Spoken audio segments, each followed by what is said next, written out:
Gracias. Gracias, José. Muy sabio tu consejo. Muy bien. ¿Dónde estás? 194. ¿Ya? Sí, lo tengo acá. Bueno, hay una frase que viene de la página siguiente y hay un punto y ahí después comienza con el correlacionismo se verá condenado.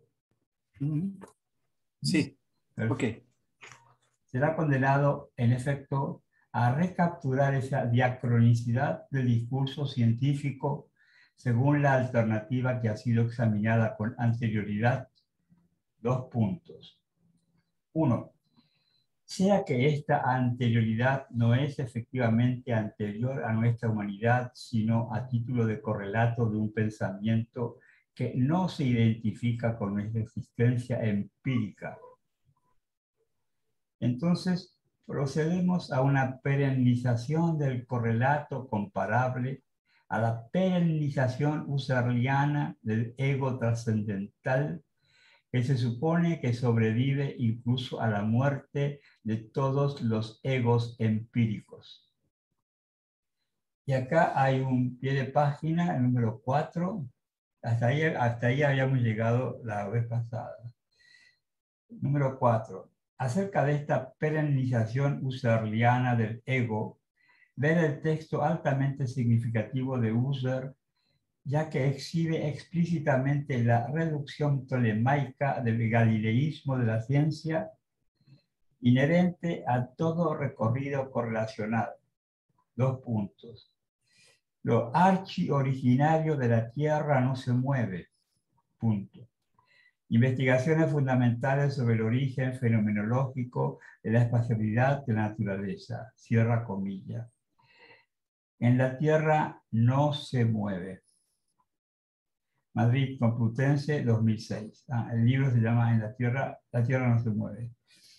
Hay que leer en hipótesis de una destrucción de toda vida sobre la Tierra luego de la caída de un cuerpo astral.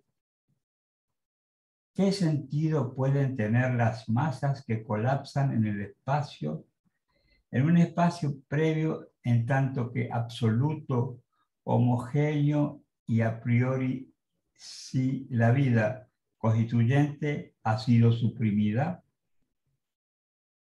En efecto, semejante supresión no es el simple sentido, si es que hay alguno, de una supresión de y en la subjetividad constituyente. El ego vive y precede a todo ente efectivo y posible. El ego vive y precede a todo ente efectivo y posible. Ese era el punto 1, con el pie de página. Punto 2 dice, sea que esta anterioridad posee como sentido auténtico no ser, sino una retroyección a través del pensamiento presente de un pasado que se ofrece al pensamiento como anterior al pensamiento.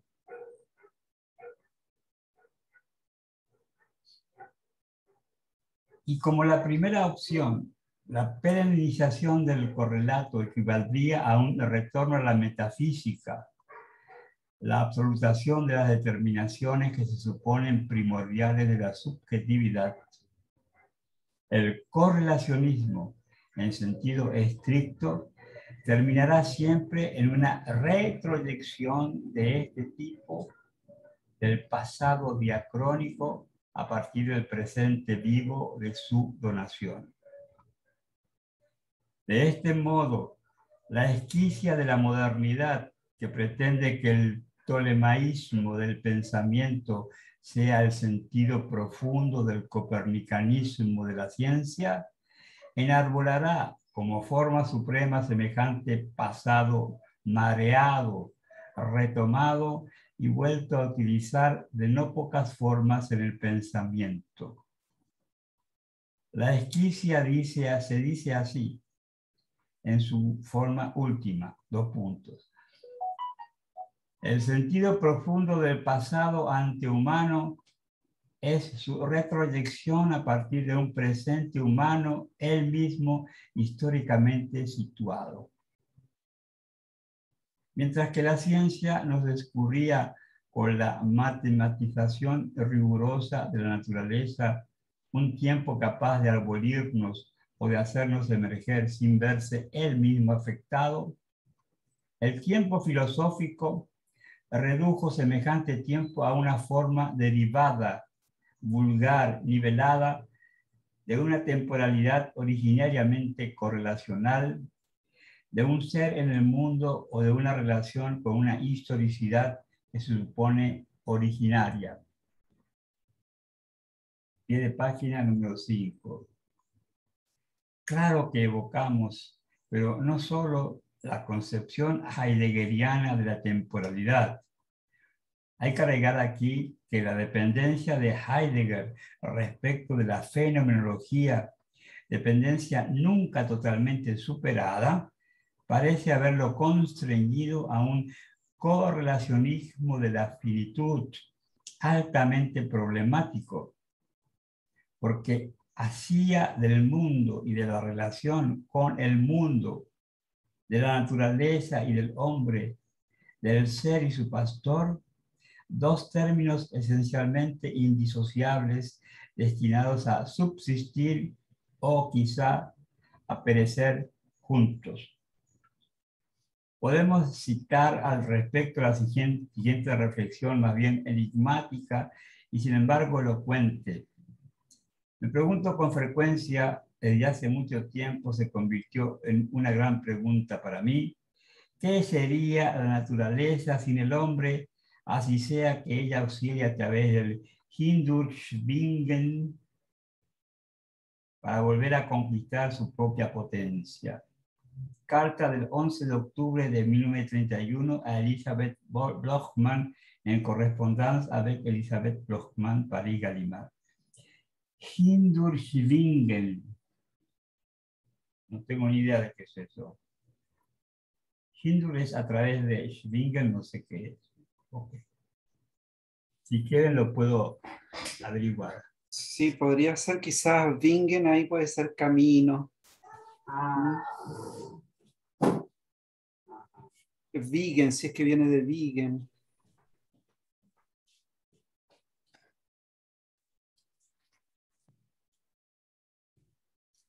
Hindurschwingen. Hindurschwingen.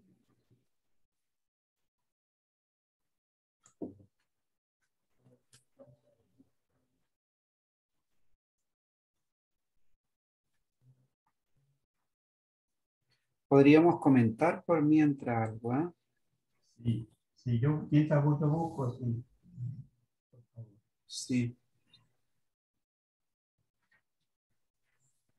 Respecto, por ejemplo, para atreverme, ¿verdad?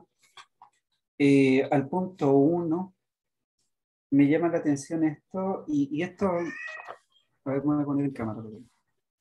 Y esto igual es importante, ¿ah?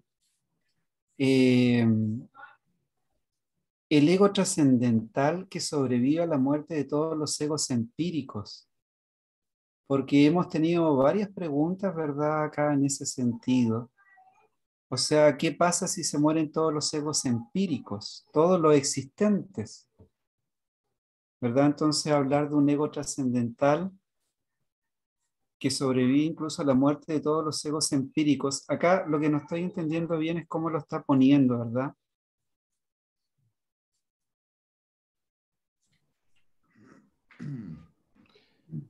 Yo creo que es una referencia a la filosofía trascendental de Husserl. Mm, Husserl, a partir de, después de las investigaciones lógicas, da un giro en su filosofía y abandona cierta neutralidad eh, ontológica que él sostenía sobre el estatuto de la realidad y abraza una forma renovada de idealismo, ¿verdad? de idealismo, claro. Lo que significa este postulado es que en Husserl, a partir de Ideas uno y todos los textos que vienen a continuación, eh, lo único constituyente, la única instancia constituyente, o sea, lo, lo que configura realmente el sentido y es el polo fuente de todo sentido, no es el yo empírico, no es el yo constituido, sino es algo que se depura. La reducción fenomenológica va avanzando hasta reducir también al yo psicológico y al yo empírico, físico-químico, para llegar a una instancia súper formal en lo que son las operaciones de constitución del sentido. Y en este camino es donde Husserl radicaliza sus posiciones, y por eso tiene que hablar de la prescindencia, o mejor dicho, el funcionamiento de esta instancia trascendental con independencia de todo yo empírico. Eso sería la perennización del correlato, ¿verdad? La idea de que el correlato es eterno y que esa eternidad del correlato no depende de ningún individuo o de ninguna conciencia empírica situada. Solamente por eso se puede decir que incluso aunque haya un colapso, aunque se produzca un aniquilamiento de todas las conciencias empíricas, el correlato permanecerá indemne, ¿verdad? Porque la reducción fenomenológica avanzó de tal manera a neutralizar a toda la dimensión empírica de la conciencia, ¿verdad? Eh, Así yo veo esa cita, ¿verdad? Esa referencia. Sí, sí, indudablemente, y es un paso, ¿verdad? Sí, hacia un idealismo que en realidad se vuelve, por así decirlo, muy cercano a la religión, muy cercano a una presencia de una trascendencia que está por sobre la eventual aniquilación de los individuos, porque lo otro sería mantener que es trascendente en el sentido de que comunica las individualidades, pero si no existen las individualidades tampoco puede existir esa trascendencia, esa comunicación, porque en el fondo depende y se alojan los individuos. Eh, Ahora cuando ya le das, ¿verdad?, este estatus de trascendente y que podría ser trascendente incluso a la aniquilación de individualidades, se vuelve justamente un idealismo en donde perfectamente esto puede ser Dios, ¿verdad? O puede ser un A ver, absoluto con esas características, o la idea, un eidos, yo no sé o como si puede ser, ¿verdad? Es una interpretación posible, pero aquí lo que está en juego, estos últimos, no quiero profundizar porque esto nos llevaría a Husserl mismo, ¿verdad? Es la unidad de la conciencia está en juego para Husserl. La unidad de la conciencia y la unidad de la experiencia. No hay una separación tan fuerte entre el ego empírico y el ego trascendental, sino más bien son funciones diferentes. El ego empírico es algo del orden de lo constituido, el ego trascendental de lo constituyente. Entonces, lo que Husserl está tratando de pensar con radicalidad son funciones de la conciencia. Husserl no cree que el ego trascendental es una instancia separada de su instanciación en egos empíricos. Cree que en cada ego empírico, en todo caso, hay una función que está más allá de su constitución empírica, físico-química, como conciencia psicológica. Pero no cree para mí que ese ego trascendental está en un plano diferente al del mundo o sobrevolando el mundo o en un plano del mundo de las ideas, no.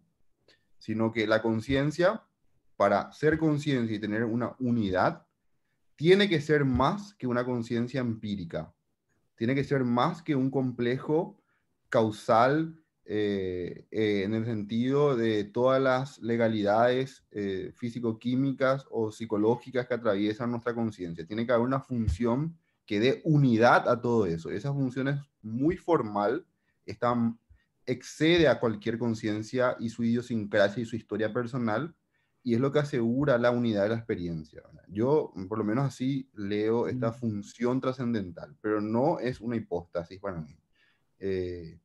Su supervivencia y su eternidad y su perennidad es que siempre que podamos plantear que hay sentido, que hay unidad de la experiencia y que hay conciencia posible, tenemos que plantear esta hipótesis de algo que unifica, que de algo que constituye, que da sentido y que está más allá de lo constituido que serían los egos empíricos. Yo así lo caracterizaría, para dar un poco más de precisión.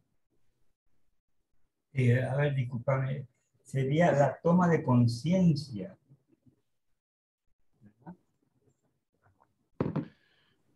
Sería como que, que todos tenemos una conciencia individual, cada uno de los que estamos acá y cada ser humano. Y esa conciencia individual, ¿verdad?, hace determinadas operaciones y hay determinadas operaciones que son comunes, por así decirlo, a toda la conciencia. Entonces, esa forma de operar o alguna forma de operar que es común a toda la conciencia, podríamos llamarla, ¿verdad?, de conciencia trascendental. Y podríamos jugar teóricamente con eso para explicar, ¿verdad?, determinadas cosas, pero es como para llegar a algo de qué es la conciencia misma. Si tú quieres en términos más de manual, es como una esencia de la conciencia.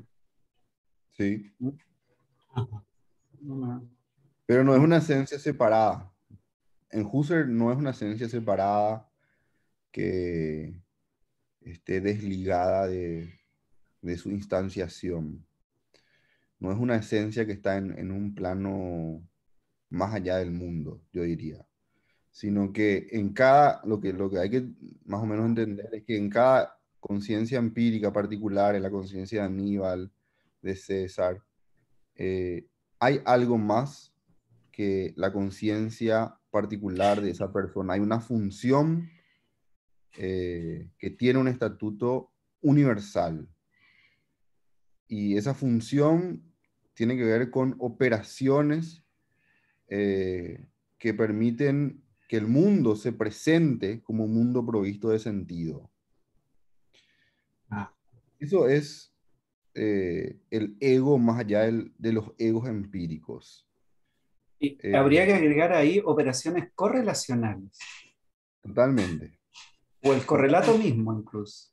Claro, ¿Mm? porque Porque o si no, no habría unidad de la experiencia y el mundo de la conciencia de César sería radicalmente heterogéneo al mundo de la conciencia de Aníbal y de todos los otros. Y la comunicación intersubjetiva sería un imposible y todo sería un caleidoscopio y un mundo totalmente fragmentado. Pero como hay un postulado fuerte de la razón, de la conciencia y del sentido en la fenomenología, cada conciencia es la sede de algo que va más allá de esa conciencia empírica particular. No hay un desdoblamiento real. En todo caso, podemos hablar de un desdoblamiento funcional. Y esa función es la función de asegurar la posibilidad del sentido, la función de asegurar la posibilidad de una unidad de la conciencia, porque es también lo que va a dar unidad a la conciencia particular, por ejemplo, de Aníbal, y va a impedir que el Aníbal de hoy no sea heterogéneo al Aníbal de mañana. Ahí Husserl tiene todo un trabajo sobre la conciencia íntima del tiempo. En esos trabajos justamente se accede a esta idea del ego trascendental constituyente. Esa es la idea, ¿verdad? Esta función que está en toda conciencia de ser más que conciencia empírica, idiosincrásica, situada, etcétera, etcétera. Claro, y esto entonces es la gran duda de Heidegger, ¿verdad? Cuando él se pregunta esto, me pregunto si con frecuencia desde hace mucho tiempo se convirtió en una gran pregunta para mí. ¿Qué sería la naturaleza sin el hombre, así sea que ella oscile a través de él para volver a conquistar su propia potencia? O sea, como la pregunta es, ¿Cómo sería la naturaleza sin esa conciencia que lo piense? Si es que hay, ¿verdad? Sí, pero Claro. en Heidegger sí, la cuestión está para mí mucho más, como dice ahí Meyasu, creo que usa correlacionismo de la finitud. ¿Por qué correlacionismo de la finitud? Porque en Heidegger no es necesario postular este desdoblamiento de la conciencia entre conciencia eh, trascendental y conciencia y ego empírico. Eh, la relación que asegura, en todo caso, la cuestión del correlacionismo es la de ser en el mundo o la de, especialmente esa, la de ser en el mundo. No hay como un desplazamiento respecto de ese racionalismo, de ese cartesianismo de Husserl que es el que estaba intentando explicar antes, ¿verdad? Creo que es diferente el enfoque, no habría que ver, ¿verdad? Depende también de qué Heidegger estemos hablando, porque Heidegger mismo reconoce que en Ser y Tiempo, por ejemplo, el Dasein todavía es pensado de manera trascendental, ¿verdad? Como una instancia que a su modo configura el sentido de manera mucho más existencial que la intencionalidad husserliana, pero a fin de cuentas el paradigma trascendental de condiciones de posibilidad no es abandonado ahí. Habría que ver, ¿verdad? En toda esta parte, Miyazo está reflotando el correlacionismo fuerte. ¿Mm?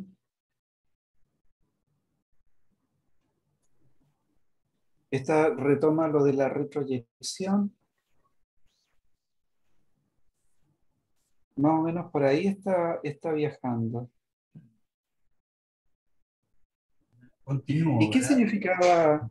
eh, Apenas veo con esta luz. Indurchschwingen. ¿Lo buscaste? Sí lo busqué, pero era a través de... A través de. Sí, Ah, sí, sí, sí, sí. es que Heidegger inventaba palabras igual. Además, Mm. además de... Pero si es Wien o Wingen, podría ser camino, ¿verdad? Sí. Bueno, Bueno, y esta transmutación del pasado diacrónico en correlato retroyectista domina hoy también al pensamiento que parece a veces constituir lo esencial del modesto saber que todavía les resta a los filósofos. Pregunta: ¿usted cree que lo que viene antes? Pero no, los puntos. Porque existe una temporalidad más profunda en el seno de la cual lo previo a la relación con el mundo se deriva de una modalidad de la relación con el mundo. Repito, pero no, porque existe una temporalidad más profunda en el seno de la cual lo previo a la relación con el mundo se deriva de una modalidad de la de relación con el mundo, una temporalidad a contrasentido que es el sentido originario de la actitud natural e ingenua de los no filósofos, incluidos los más sabios. Y la maravilla del asunto es que dicho devenir, en el sentido de que lo que viene antes deja de venir antes y lo que viene después deja de venir después, ese devenir entonces permite a quien comprende su verdad propagar el contrasentido de cualquier idea recibida. ¿Usted pensaba que los precursores venían antes de aquellos que los suceden? Y bien, no, porque el precursor no es el que viene antes, sino aquel cuyos sucesores afirman luego que venía antes. Entonces, el precursor como precursor viene después de los sucesores. Sí, extraño saber el de los filósofos que parece a veces reducirse a semejantes volteretas, a semejantes invenciones de un tiempo dado vuelta, que desdobla en sentido contrario el tiempo de la ciencia. Extraño saber que nos convierte en incapaces de comprender lo que en esa temporalidad de la ciencia sigue siendo en efecto atrapante. Dos puntos. A saber que la ciencia piensa claramente que lo que viene antes y que lo que viene antes que nosotros viene antes que nosotros. Y es esta potencia del pensamiento y ninguna otra la que constituye la formidable paradoja de la manifestación revelada por la ciencia y que la filosofía habría debido abocarse a pensar desde hace 2 siglos. ¿Cómo es posible el conocimiento experimental de un mundo anterior a toda experimentación? Y acá hay un pie de página que dice, estos análisis tienen sin duda similitudes por los que mucho más desarrollados propone Paul Ricoeur en Tiempo y Narración. Y después continúa acá. Hay un pie de página largo. ¿Hacemos un comentario de esto o leo el pie de página? Hagamos comentario. A ver. Bien. Quiero hacer una pregunta desde mi postura de no filósofo. Acá cuando está haciendo este tipo de preguntas y cuestionamientos, ¿eso tiene que ver con el pensamiento metafísico de alguna forma? Lo que yo veo acá, ¿verdad? Que está defendiendo muy bien desde el correlacionismo fuerte la tesis de la retroyección. Ajá. O sea, todo aquello que pasó, por ejemplo, en el Big Bang o la creación de la Tierra, es en realidad un pasado que deriva del presente. ¿Pero de qué tipo de presente? De un presente correlacional. Desde que hay una relación, ¿verdad?, de una conciencia que incluso podía ser trascendental con el mundo. Desde ahí, desde esa relación, el pasado es una extensión del presente. Entonces, en realidad no sucede como nosotros pensaríamos que sucede, como un pasado propiamente tal, sino que más bien sucede como justamente una retroyección. Este tipo de venir permite a quien comprende su verdad, o sea, que lo comprenda como retroyección, propagar el contrasentido de cualquier idea recibida. ¿Usted pensaba que los precursores venían antes de aquello que los suceden? Y no, porque el precursor no es algo que viene antes, sino aquel cuyos sucesores afirman luego que venía antes. O sea, es el presente quien construye, ¿verdad?, el pasado de una manera compleja, como una temporalidad más profunda, por así decirlo. Eso me Pero parece está muy hecho interesante. desde un presente correlacional. Claro. Y está defendiendo de manera brillante eso. No, ¿No? yo creo que se está burlando de eso, o sea, está Se está ironizando. burlando. Y mira, se- es la tesis que viene atacando Meyasu Hace rato. sistemáticamente. Y lo que él quiere decir es, bueno, estos filósofos eh, tratan de pensar siempre una dimensión o una temporalidad más profunda, y nosotros lo que queremos afirmar es que el gran descubrimiento de la ciencia es explicar que lo que viene antes, lo que viene después. No hay este juego de voltereta, de, de desdoblamiento del tiempo, ¿no? Por eso, cada vez muy claro, me parece cuando dice, extraño saber que nos convierten incapaces de comprender lo que en esa temporalidad de la ciencia sigue siendo en efecto atrapante, que es lo que le interesa a Meyasu. ¿Qué es lo que sigue siendo atrapante para él? ¿Qué es lo que él rescata de la ciencia. A saber que la ciencia piensa claramente que lo que viene antes, y que lo que viene antes que nosotros, viene antes que nosotros. Esto que parecería o tendría que ser obvio, es lo que la filosofía correlacional en su lectura tolemaica del giro copernicano impide ver, ¿verdad? Impide ver por esto que César explica de la retroyección.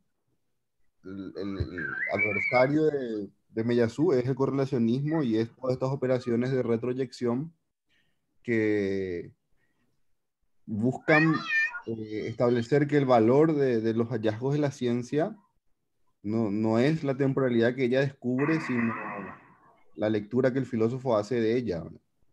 Por eso, después avanza acá, y es esta potencia del pensamiento y ninguna otra la que constituye la formidable paradoja de la manifestación develada por la ciencia, y que la filosofía habría debido, pero no lo hizo, habría debido abocarse a pensar desde hace 2 siglos. ¿Cómo es posible que el conocimiento experimental cómo es posible el conocimiento experimental de un mundo anterior a toda experimentación? La pregunta por la ancestralidad, ¿verdad? ¿Cómo es posible el conocimiento experimental de un mundo anterior a toda experimentación? Esto es lo que la filosofía debió haber hecho, pero no lo hizo, justamente por estar presa de estos dos puntos que tienen que ver con la perenización del correlato y la retroyección, que son los blancos de crítica de Meillassoux. Esto cuando se Es refiere que, a 2 siglos ¿Mm? hace referencia directa a Kant, ¿verdad? Desde Kant en adelante. Mm. Sí, Sí, pero es que, no sé, esta lectura es curiosa porque si tú lo ves, ¿verdad? Desde otro punto de vista, lo mejor que pudo haber pensado la filosofía es justamente que todo es desde un presente correlacional. O sea, me parece, acá, claro, tengo muy claro qué es lo que está criticando Miyazo y que justamente es la ciencia, por así decirlo, quien asume esta manera de darle un estatuto a la realidad, un estatuto fuerte, y que al darle el estatuto desde la correlación, la filosofía debilita la realidad y lo ves como justamente algo correlacional. eh, pero es que ese giro era completamente necesario. bueno, Era completamente necesario porque el problema es complejo. Acá estamos viendo que Millazó justamente toma una postura, ¿verdad? Y va por esa postura y la va mostrando, pero entre medio el problema es bastante complejo porque efectivamente podemos pensar como el correlacionista fuerte. No hay claro. mucho impedimento en pensar El eso. obje- Pasa que el objetivo de Meillassoux es dejar de pensar así. Ujú, Eh, Todo su libro es una crítica a eso, ¿verdad? A la idea de que, de hecho, por eso para Meillassoux, eh, Kant es la figura del contrarrevolucionario. Creo que no habíamos dicho esto, había dicho ujú. el que viene a traicionar la revolución copernicana, que viene a neutralizar la revolución copernicana, y para él tiene un valor mucho más fuerte filosóficamente. Por eso Descartes, porque Descartes es el que pensó de manera mucho más radical lo que es esta res extensa, matematizada, que destruye cualquier posibilidad de contextualización y permite pensar en sí, eh, que desplaza las operaciones correlacionales, ¿verdad? Eh, para, para Meillassoux lo que hizo Kant no es un giro copernicano, es una lectura tolemaica del giro copernicano porque vuelve a ser dependiente la realidad de las leyes de la naturaleza de lo que el sujeto pueda decir que es, ¿verdad? Más o menos esa es la idea simple que viene desarrollando y que creo que tenemos que seguir leyendo para ver cómo concluye con esto, ¿verdad? Cómo avanza en su crítica a el papel que jugó ahí la filosofía. Porque finalmente estamos ante un problema de la filosofía moderna, ¿verdad? De cómo se lee la modernidad. La modernidad es esto, no es esto. Meyasu toma un partido claro contra el kantismo y todas las formas derivadas de correlacionismo que de ahí surgen. Ahora, recuerdo que Kant dejaba un pequeño resquicio, ¿verdad? Sin cubrir. Y que Hegel no era bien correlacionista, mucho más puro, digamos, ¿no? O sea, Kant dejaba una especie de Sí, posibilidad habíamos visto, por eso Kant era un correlacionista débil. Esa era de... la Sí, caracterización que hacía Mayasu. sí. Porque todavía reconocía que la cosa en sí es el origen de los fenómenos. Ajá. Eh, pero ya instauraba claramente la no pensabilidad, el imposible conocimiento de la causa en sí, de la cosa en sí, perdón. Voy a leer el pie de página que dice así: este análisis tiene sin duda similitudes con los que mucho más desarrollados propone Paul Ricoeur en Tiempo y Narración, titulado La aporética de la temporalidad. Sin embargo, el lector que se remita a este texto constatará con facilidad por el mismo las diferencias mayúsculas que existen entre ambas perspectivas, especialmente en la interpretación de Kant, y entre las cuales la principal es también la más evidente. Dos puntos. El recorrido de Ricoeur es aporético, el nuestro es especulativo. ¿Qué significa aporético?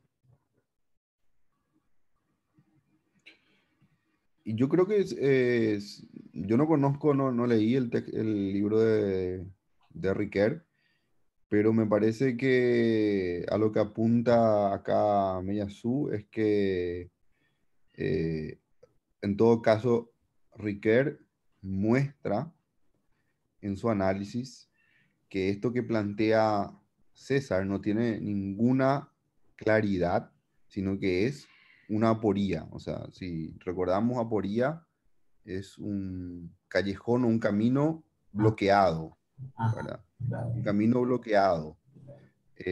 ¿Por qué es una aporía?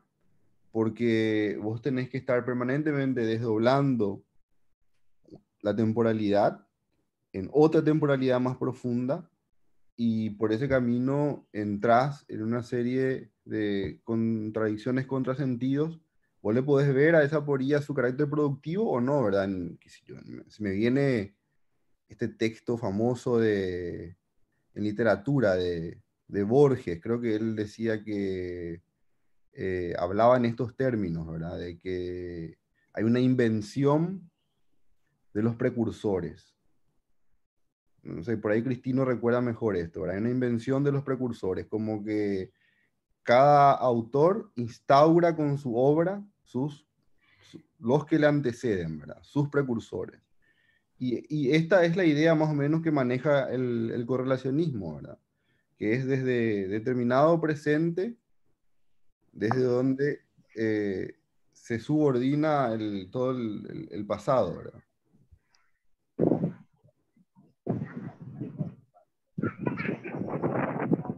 Eh, Sí, ojo acá una pa cosa. pa sería la traducción también de aporía, perdón. Ah, Un pa. ah, es un embrollo que no se puede pasar, que frena todo. Sí, sí claro, pues nos facilita el discurso, digamos. Y creo que lo de Borges, justamente su critica eso en algún lado que ya pasamos la página, la retroyección esa. Casca y sus precursores. Ahí está. Sí. Eso también comete Humberto Eco, por ejemplo, dice, es muy común. Eso es lo que es muy loco. Dice, Homero es posmoderno, por ejemplo. Dice, claro, a la luz de ahora, un contemporáneo va a encontrar lo suyo en el pasado, ¿verdad? Entonces le adjudica su concepto ahora a hace 2000, no, 10.000 años atrás. Creo que Homero, siglo VIII antes de Cristo. Y me parece que ahí hay una trampa, Bueno, lo de la Adorno, retroyección. ahí hay otro ejemplo famoso en dialéctica del iluminismo. eh, Adorno cuando dice que Odiseo es el precursor o el sujeto mismo del capitalismo, ¿verdad? Porque al atarse para no escuchar el canto de las sirenas, ejemplifica a este sujeto productivo que de alguna manera reprime toda su dimensión sensible para volverse eficiente, etcétera, etcétera, ¿verdad? Sí.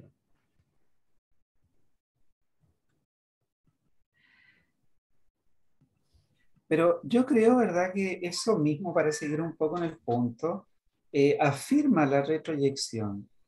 O sea, finalmente el pasado es algo sumamente movible, es un magma igual, no es algo estático. Y eso, que el pasado sea movible, sea interpretable, sea a través de lecturas, da claves. O sea, no es cualquier cosa decir verdad, es una retroyección, sino que hay indicadores, por así decirlo, que tú puedes leer en la realidad que apuntan hacia ese terreno, al terreno de una retroyección. Y ahora hay una cosa, ¿verdad?, que quería decir. Por ejemplo, Ferraris tiene el concepto de, para la realidad, de inemendable. La realidad es inemendable, inemendabilidad de la realidad. Ahora, que no puede cambiar. O sea, la realidad pasa, pasa de ese modo y pasa. Es así, nadie puede hacer nada. La realidad es certera, pesada, ¿verdad? Ahora, eso si lo vemos desde un punto de vista, ese dato duro de la realidad, en dónde lo quiere poner, por así decirlo, sobre qué lo quiere poner, ¿verdad, Miyazo? Es sobre el ser en sí. Ese es el camino que está siguiendo. O sea, cómo demuestro el dato duro de la realidad donde el pasado es pasado, donde efectivamente si dejan de existir las conciencias, ¿verdad?, individuales, sigue existiendo la realidad. ¿Dónde lo ubico eso? Lo ubico ontológicamente en el ser en sí. Pero no es el único camino para decir que la realidad es inemendable. Él está siguiendo un camino igual dentro de la filosofía, ¿verdad?, interesante, e igual sumamente ontológico, muy tradicional en ese sentido, pero no es la única manera de dar o de decir que la realidad es un dato duro. O dicho de otra forma, ¿verdad? El presente, el pasado correlacional como retroyección no es cualquier cosa, no es un mero invento tampoco, no es una imaginación. O sea, bueno, a lo mejor podría llegar a la conclusión que es un tiempo más profundo y ahí ocurriría, ¿verdad?, darle la razón un poco a Miyazo, pero no es tan fácil de despachar. No es fácil de despachar eso.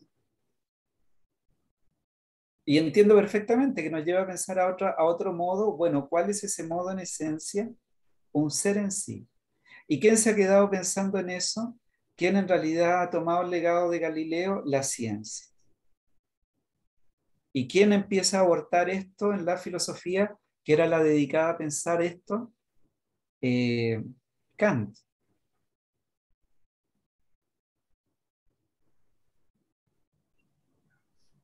Así es. Bueno, continúo entonces. Volvamos entonces a nuestra pregunta. ¿Qué sucedió para que semejante camino haya sido obturado a partir de Kant? ¿Por qué el rechazo trascendental del pensamiento especulativo llegó a dominar sin rivales el campo del pensamiento filosófico, mientras la ciencia exigía, como nunca antes, la constitución de una especulación capaz de distinguir sus propias condiciones de posibilidad? ¿Cuál es el sentido de esta catástrofe kantiana de la cual el correlacionismo presente no es sino la consecuencia exacerbada? Y acá hay un pie de página otra vez. 7. Catástrofe que habría que estudiar en la misma obra de Kant en la tensión que la primera crítica introduce en la comprensión retrospectiva de historia general de la naturaleza y teoría del cielo, concebida durante el periodo precrítico, porque la cosmogonía kantiana de 1755 suponía una historia del cosmos anterior a todo testigo, salvo Dios y sus ángeles. Pero una vez convertido en pensador crítico, ¿cómo pensar la verdad de dicha historia si Dios ya no es objeto de saber teórico? Decir que semejante verdad se convierte en una simple idea regulatoria no resuelve nada, porque esta idea tiene por contenido de sentido un mundo que no tiene como testigo ningún sujeto humano, al no permitirlo manifiestamente las condiciones iniciales de la materia en el comienzo del mundo.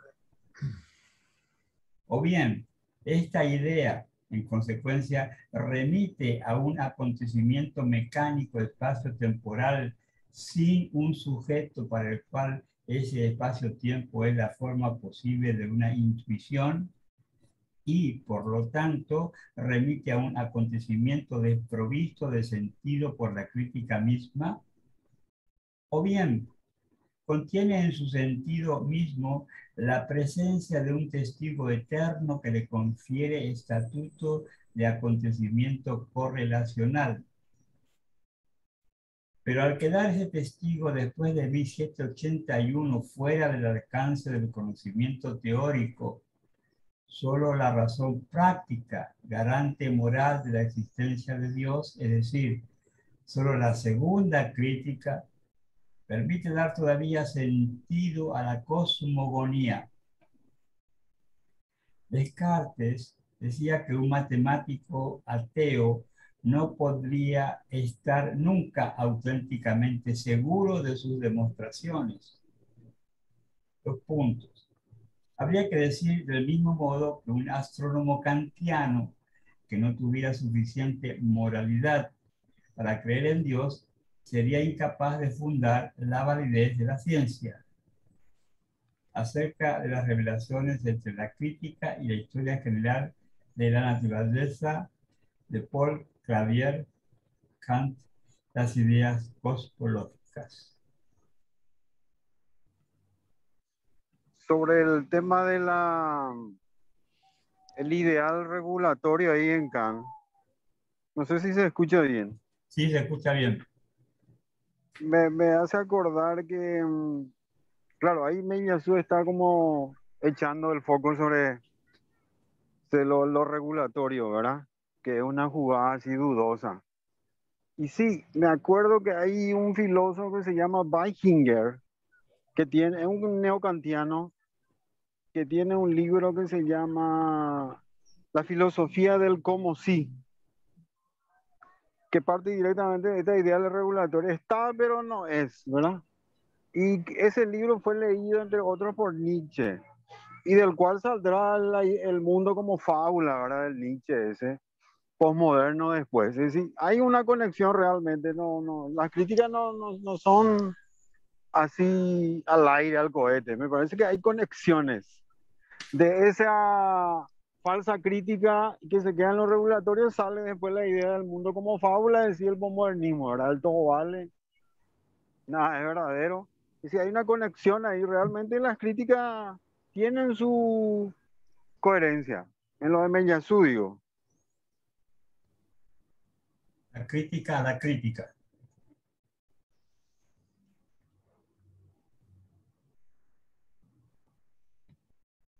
Bueno, continúo. ¿Por qué los filósofos se adhirieron durante tan largo tiempo a semejante trampa correlacional que se suponía que les daba la clave de una revolución científica que no dejaba de develarles justo lo contrario de aquello que enunciaban? Y bien, nos basta con escuchar a Kant, dos puntos. ¿Qué fue, según sus propias palabras, lo que lo despertó de su sueño dogmático? Acá hay un pie de página que dice Immanuel Kant, prolegómenos a toda metafísica futura en obras completas. ¿Qué lo determinó y a todos los correlacionistas después a abandonar toda forma de absolutidad en el pensamiento? Kant lo dice claramente. David Hume, dicho de otro modo, el problema de la conexión causal planteado por Hume, es decir, de modo más general, la destrucción de toda validez absoluta del principio de razón suficiente, de página que dice, para un cuestionamiento del valor histórico de semejantes palabras, cuestionamiento que no quita nada a su pertinencia filosófica, Michael Welch, Kant y la causalidad. Y entonces podemos comprender en qué consistieron los tres tiempos fundamentales de la catástrofe kantiana como la naturaleza de la trampa que está en su origen. Y son tres grandes párrafos, ¿verdad?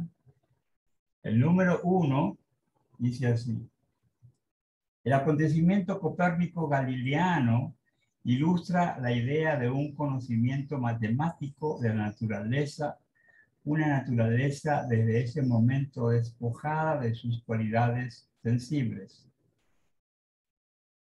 La primera ratificación filosófica del acontecimiento galileano es cartesiana. Se constituye un primer equilibrio entre física y metafísica a través de la división rigurosa que efectúa Descartes entre conocimiento matemático de la naturaleza y conocimiento de los qualia, considerados como atributos solos del pensamiento.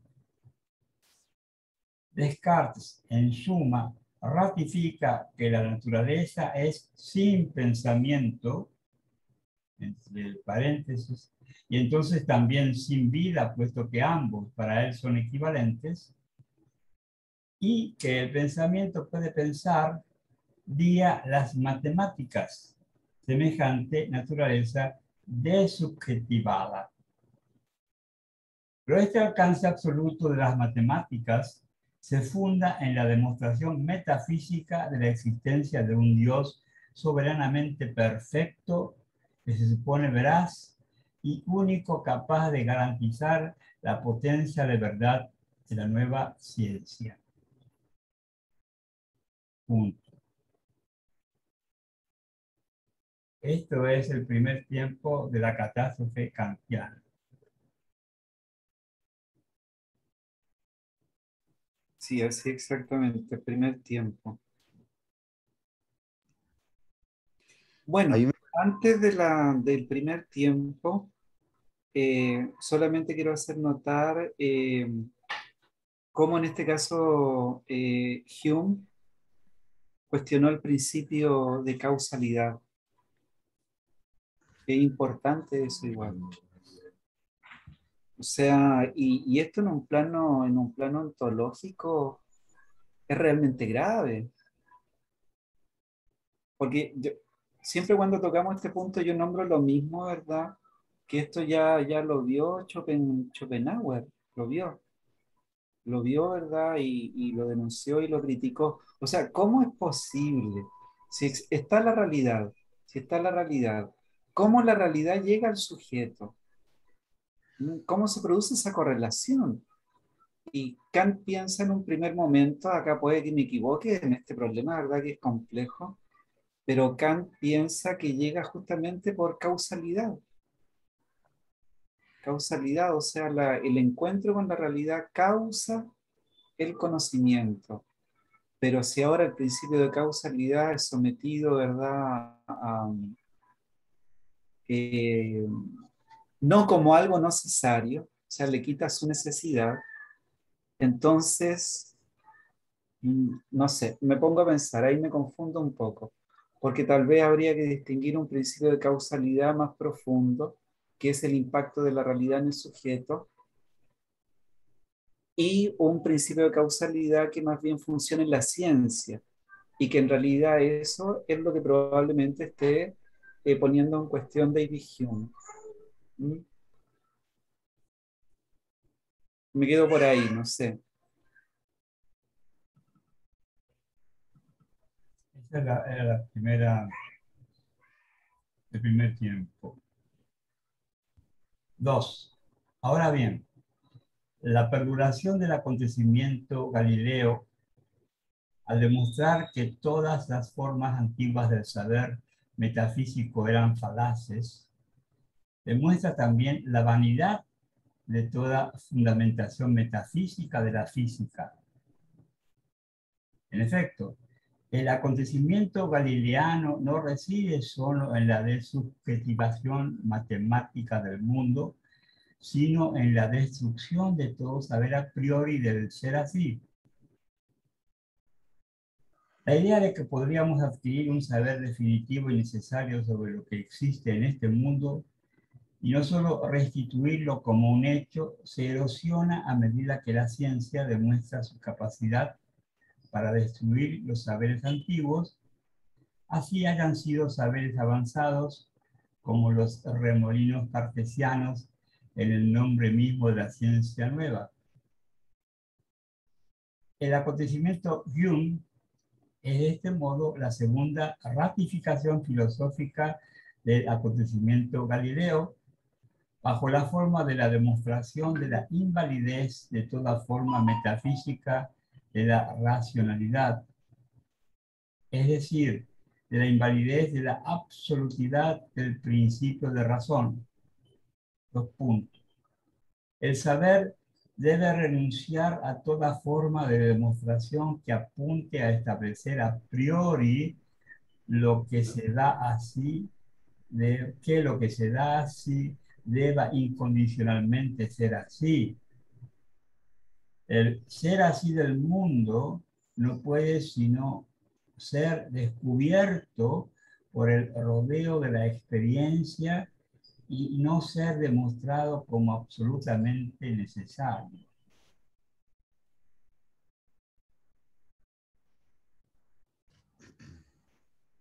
Sí, recordar justamente solo un pequeño gran detalle que Hume es empirista, Claro. es empirista. Entonces, por lo tanto, eso lo pone en una posición sumamente aventajada para no ver lo necesario, ¿verdad? Claro, como algo metafísico incondicional.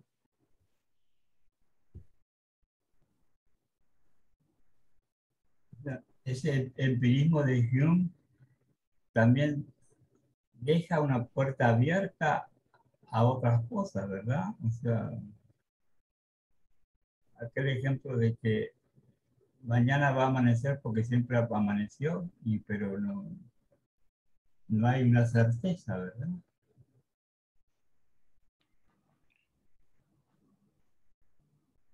Bueno, y el tercer punto es el acontecimiento Kant. Expone entonces, bajo su forma final y de forma duradera y estable, dicho colapso de la metafísica, haciendo del conocimiento correlacional la única forma de conocimiento filosóficamente legítimo. El correlacionismo se transforma en la única forma lícita de la filosofía, un saber que se ha vuelto condicional de nuestra relación con el mundo, el único incluso en pensar la ciencia en tanto que ésta ha depuesto la metafísica especulativa sin haber renunciado por ello a toda forma de universalidad, puesto que ya no podemos, como quería Leibniz, acceder a una verdad incondicionalmente necesaria, un Dios infinitamente perfecto o el mejor de los mundos. Debemos renunciar. Voy a apagar un poquito el micrófono, un segundito. Tengo un perro acá.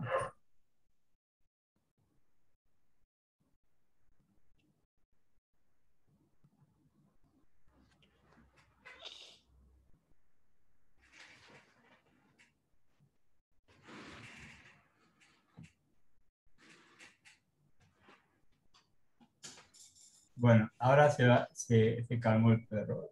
Gracias. Como quería Leibniz, acceder a una verdad incondicional necesaria, un Dios infinitamente perfecto o el mejor de los mundos, debemos de renunciar a toda forma de absoluto teórico y contentarnos con distinguir las condiciones generales de la donación de los fenómenos. En otros términos, para salvar la posibilidad de los enunciados a priori, hay que dejar de asociar el a priori con las verdades absolutas para hacer de él la determinación de las condiciones universales de la representación.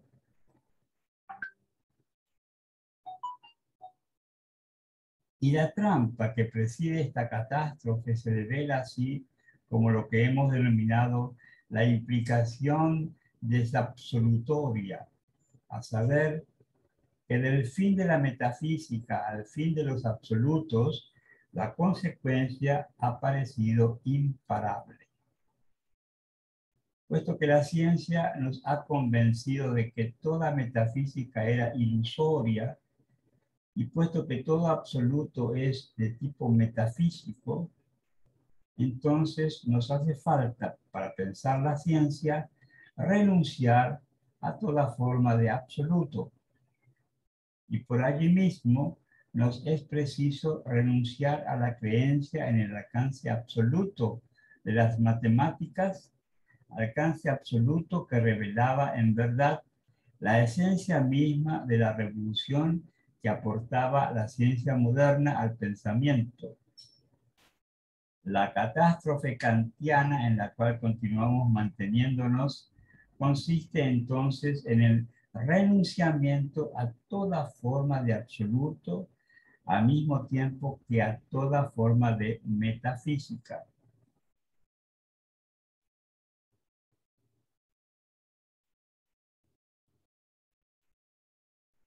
Parece un contrasentido, pero acá es Kant el absolutista. Cuando estaba leyendo esto, recordaba que en algún momento leímos que Wittgenstein deja un espacio abierto a esto, tal vez sea lo místico, ¿verdad? Él deja como posibilidad y después dice, hay cosas que son inefables y mejor es callarse la boca, ¿no? Hay cosas que al no poder definirse con palabras, racionalmente, bueno, estarían allí, pero hay que callarse la boca, ¿no? O sea, no ponerlas en palabras o en razones. Solo para aclarar un poco acá, Aníbal, Sí. acá lo que Meyasu está resumiendo es lo que él denomina la catástrofe kantiana, ¿verdad?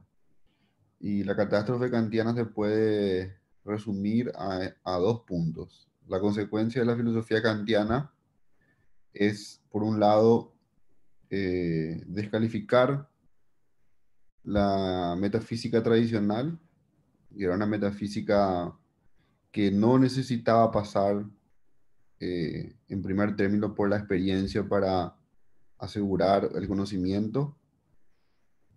Y por otro lado, esta filosofía lo que tiene como consecuencia también es, al rechazar la metafísica tradicional, considerar que todo lo absoluto, toda búsqueda de lo absoluto, es de orden metafísico. Entonces están íntimamente unidas. Rechazamos toda la metafísica tradicional y consideramos que el absoluto no se puede separar de este marco metafísico tradicional. Claro, Entonces, lo absoluto también tenemos que rechazar. La filosofía kantiana es desabsolutoria por eso, claro, o desabsolutizante, eh, busca disolver el problema del absoluto, busca entrenarnos a pensar sin apelación a lo absoluto. Miyazu cree que este es el error, el problema, ¿verdad? Por eso, catástrofe kantiana. claro. Para Miyazu, esto genera una catástrofe para el pensamiento, para la filosofía y para la lectura correcta misma de lo que es lo propio de la modernidad de la ciencia. Eh, y ahí ahora viene en el párrafo siguiente a explicar por qué, ¿verdad? Claro. Y es muy interesante porque empieza diciendo, esta no era la exigencia auténtica de la ciencia moderna. Para no perder el hilo nomás, quería decir eso. Perfecto. Sí, qué lectura más distinta, porque imagínate, o sea, la muerte de la metafísica en realidad estaría en Kant, como una ciencia que aspira a explicar la estructura de la realidad. Ahí ocurriría, ¿verdad? Yo pienso y lo contrasto con Nietzsche, por ejemplo, y es sumamente distinta la lectura. Desde ahí comenzaría, ¿verdad?, la catástrofe, porque justamente desde ahí el correlacionismo se va a apoderar del panorama y va a ser antirrevolucionario con respecto al legado, ¿verdad?, de la ciencia, no al legado de la ciencia, sino que de la matematización Mm, que sí, otorga, ¿verdad?, en este caso, ¿verdad?, la modernidad, eh, eh, y que sea antiabsolutista Kant. O sea, si tú pones esa frase, ¿verdad?, sin ver el análisis de Miyazo, es algo que nadie en filosofía va a aceptar. es ¿Verdad? lo De buena que, primera, nadie va a aceptar eso. ¿Cómo va a ser antiabsolutista Kant? Y lo pones en el análisis de Miyazo y claro, tiene una coherencia perfecta. sí, yo diría que para complementar este análisis que el lugar del absoluto no está totalmente eliminado en Kant, pero como bien explica Miyazu en un pie de página anterior, está circunscripto. ¿A dónde?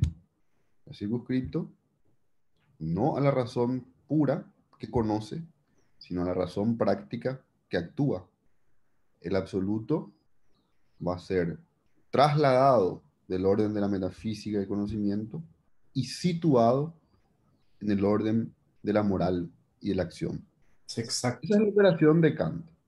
Kant exacto. no es alguien que prescinde del absoluto, sino que lo saca, si se puede decir, lo desplaza del conocer al actuar, Ujú. de la ciencia a la ética. Por eso va a Exacto. ser muy importante esta cuestión de las ideas regulatorias, de la posibilidad, una ética del deber, ¿verdad? De una ética deontológica, de una ética que no evalúe las acciones por sus consecuencias ni por su utilidad, sino por su adecuación a una norma racional que tenga una estructura bien formal. Un El, deber ser. el deber ser en sí, en Kant, eh, Mm. es tan alto el estándar que Kant pone a la acción para evaluar su rectitud, que Kant mismo dice, es probable que nunca en la historia humana haya habido acción moralmente adecuada, porque siempre que cabe la duda de que la acción se esté sea adecuada o esté ajustada a la norma, pero la intención de la gente no haya sido más que la búsqueda de un beneficio, de una utilidad, de algo del orden de lo patológico. Lo patológico en Kant es no la enfermedad, sino lo sensible, ¿verdad? Lo empírico. Entonces, yo diría, en Kant esta cuestión de la metafísica sigue teniendo un papel, pero ya no en la razón pura, sino en la razón práctica. Práctica, en la Sí, razón práctica. Mm. Para allá traslada el absoluto, sí, para o mí para sí. allá lo enmascara como se quiera ver, ¿verdad? Y también hay una función a explorar el absoluto en la tercera crítica, que es la crítica del juicio, donde tenemos esta imagen de lo sublime por oposición a lo bello. De lo sublime por oposición a lo bello, ¿verdad? Que va a La ser cosa es que la catástrofe kantiana es que desaloja al absoluto de la razón como una posibilidad de la razón metafísica de especulación metafísica. esto, de la razón que conoce, ¿verdad? Ujú. Y desde acá ya la razón ya no va a intentar más, digamos, sino que dentro de esta lógica correlacional ya explicar. Y la ciencia siguió en primera fila, siguió en primera fila con este intento. ¿Mm? En la crítica del juicio, cuando, como decía José, cuando él establece la relación entre lo sublime y lo bello, eh, lo sublime para Kant era algo que es inconmensurable, ¿verdad?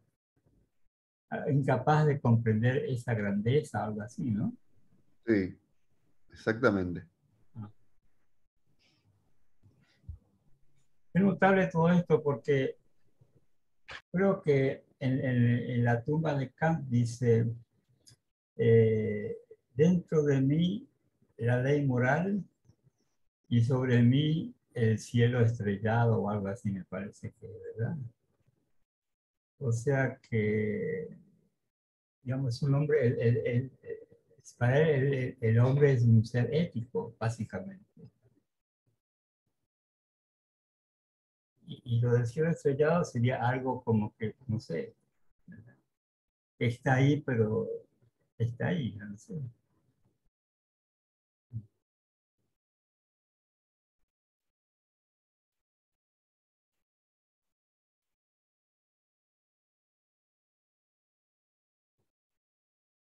Bueno, ahora bien, esa no era la exigencia auténtica de la ciencia moderna.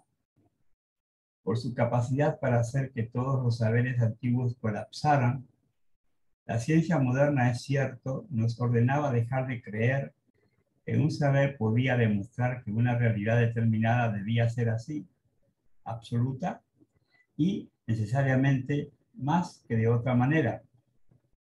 Pero nos ordenaba también pensar ese otro modo de absolutidad que introducía por primera vez en el pensamiento bajo la forma de su descentramiento copernicano.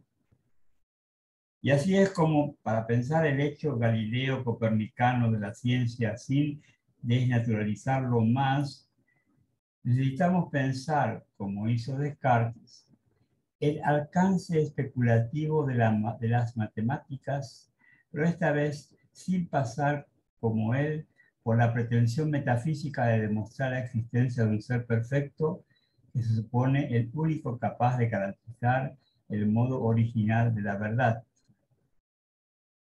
Para la filosofía, la tarea consiste en reabsolutizar el alcance de las matemáticas para seguir siendo, al contrario que el correlacionismo, fiel al descentramiento copernicano, sin reconducir hacia una necesidad de tipo metafísico, en efecto perimida. Se trata de sostener firmemente la tesis cartesiana: lo que es matematizable es absolutizable, sin reactivar el principio de razón. Y esa nos parece la tarea no solo posible, sino urgente del principio de factualidad. Los puntos, derivar a título de figura la capacidad de todo enunciado matemático de formular un posible absolutizable, así sea a título hipotético. Absolutizar lo matemático, como hemos intentado absolutizar lo lógico, haciendo de manera directa el criterio esencial de todo enunciado matemático, una condición necesaria de la contingencia de todo ente. Voy a repetir la última frase. Absolutizar lo matemático, como hemos intentado absolutizar lo lógico, haciendo de manera directa del criterio esencial de todo enunciado matemático, una condición necesaria de la contingencia de todo ente.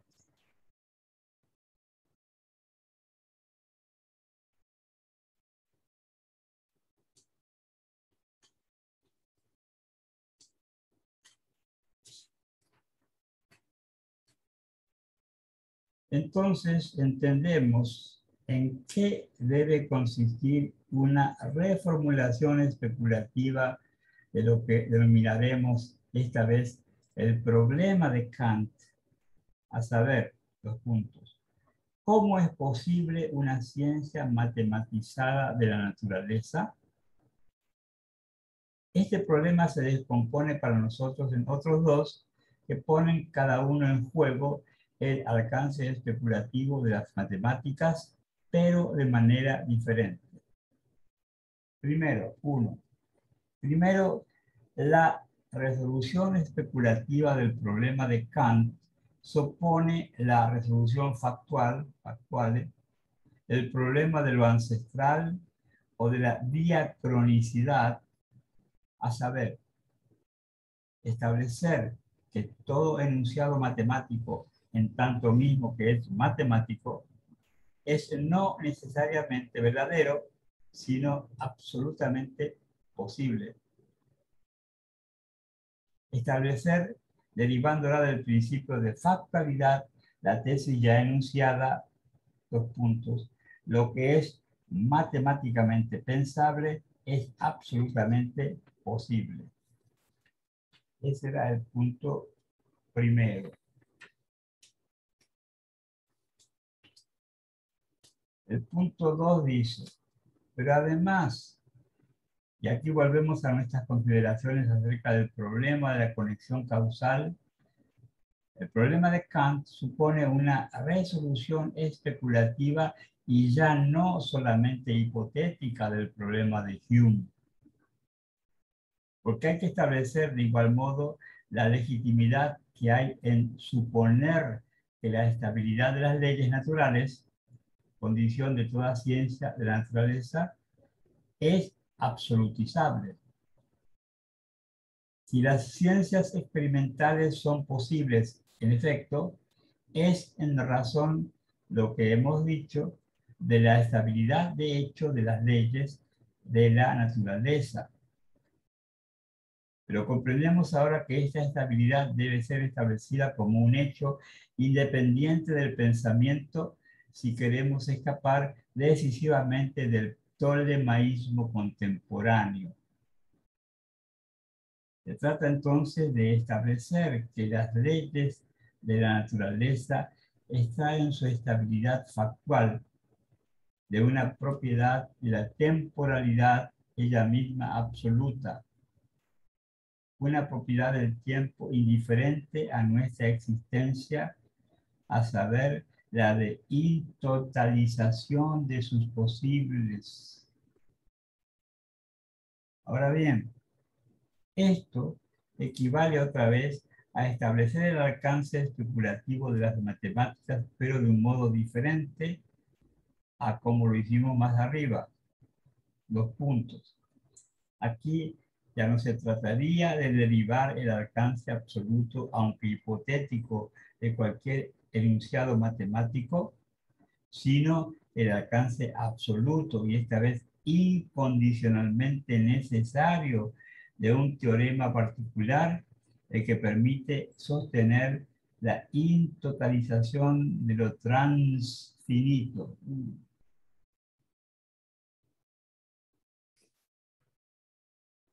Tremendo acá, ¿o qué? Pero a ver, según lo que yo voy entendiendo, Sí. en realidad el principio de necesidad es algo que está en la mente. Es algo que ha venido siendo propio de la racionalidad. Cuando vamos a la realidad en sí misma, hay que desinstalar este principio de necesidad y quedamos puestos en la posibilidad. Ahora bien, esta posibilidad hay que absolutizarla. ¿Mm? Eh,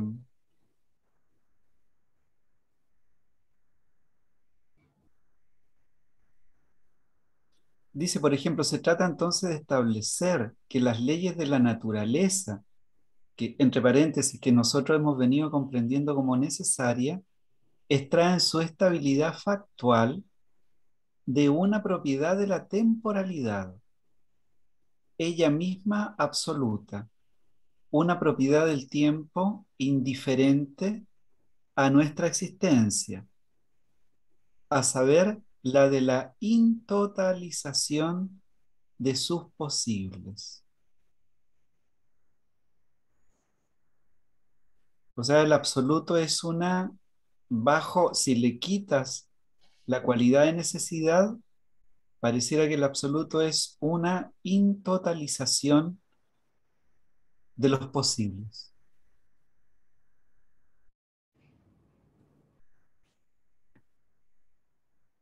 No sé acá. ¿Qué dices tú, José? Yo creo que lo que Miyazu está haciendo es una recapitulación de todo su libro, ¿verdad? Hay que tener en cuenta eso en este último capítulo. No hay ninguna tesis nueva. Él está ordenando sus ideas y lo que acá dice de la intotalización de los posibles, algo ampliamente desarrollado en el capítulo anterior que La estuvimos viendo. contingencia. Estuvimos viendo esta cuestión de lo transfinito, de la imposibilidad que había de derivar o el principio de necesidad de esta idea, de esta metáfora que él usaba del dado trucado, ¿verdad?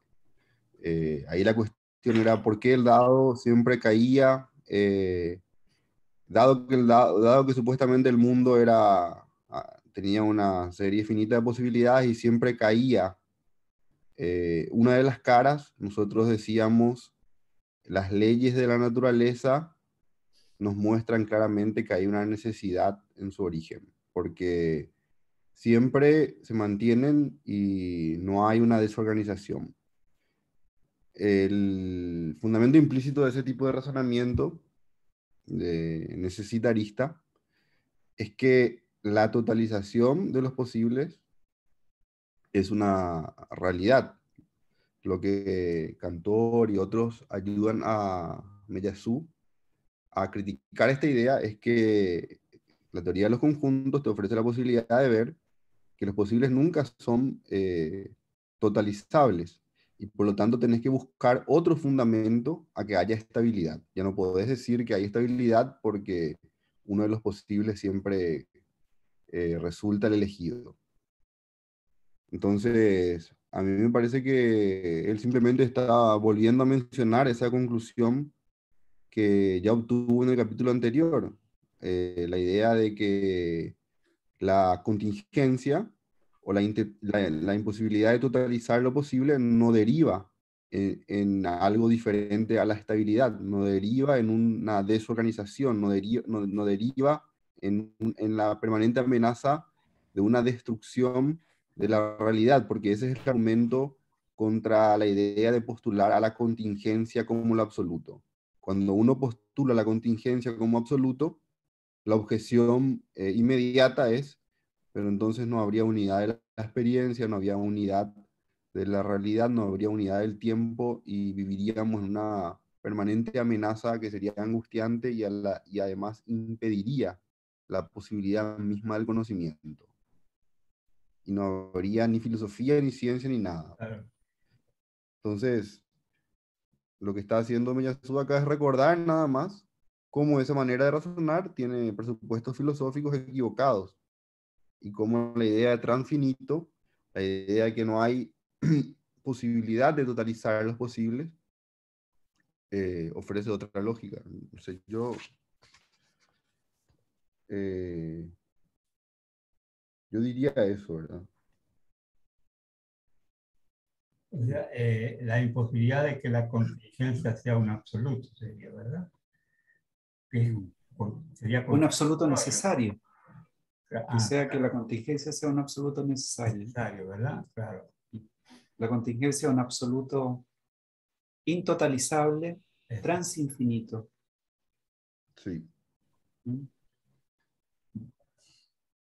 Ya falta poco, falta una página y creo que ya estamos hechos, así que voy a continuar si les parece bien. Pero, ¿vamos a terminarlo? ¿O vamos a dejar ¿Cómo les algo para el parezca? otro martes?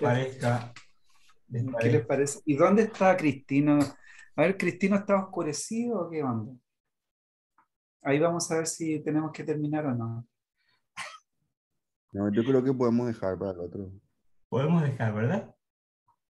Sí, Sí, así para que que, quede ahí, porque estamos retomando también la lectura. bueno, entonces, además nos quedamos muy oportunamente en el trans infinito. Claro. Alegóricamente. Intotalizable, transinfinito. Bueno, perfecto. Muy bien. Creo que se va entendiendo esto. Bien. Quedamos así. Hoy tenemos Mauricio y Rosana y algunos más no pudieron estar. Así Ahí está Melissa. ¿Quiere decir hola, algo, Melissa? No, nada, estoy ahora desde otro lado, estoy dando clases vía teleconferencia, estoy escuchándoles y les voy a recomendar el canal de YouTube a mis compañeros. Miren los niveles en el que estoy, a mis alumnos, ¿sí? Para que expandan un poquitito su cabecita, ¿sí? fantástico. Expandan un poco su... Sí, por más de que uno diga a priori que no entiende mucho, ¿verdad? Podemos lograr de que le pique un poquitito al bichito a que empiecen a leer, empiecen a leer. Yo estaba ahora en una clase de derechos intelectuales que me estaba durmiendo, yo misma me estaba durmiendo, pero estaba escuchándola para ustedes. No sé si la clase que vi hoy fue muy coherente, eso estoy empezando a preguntarme porque me apasionó tanto lo que se tocó hoy, Claro. ¿verdad? Y nada, lo que sí deseo es que este grupo se mantenga y se mantenga nuestro canal de YouTube. Muchísimas Fantástico. gracias. Gracias, Melissa. Sí, vamos a intentar. Bueno, entonces, si les parece bien, nos vemos el próximo martes, como siempre, por este mismo canal. Súper bien. Gracias a todos. Adiós, Súper bien. Chao a gracias. todos. Que estén muy bien. Chao, chao. Chao, chao. Chaucito. Gracias.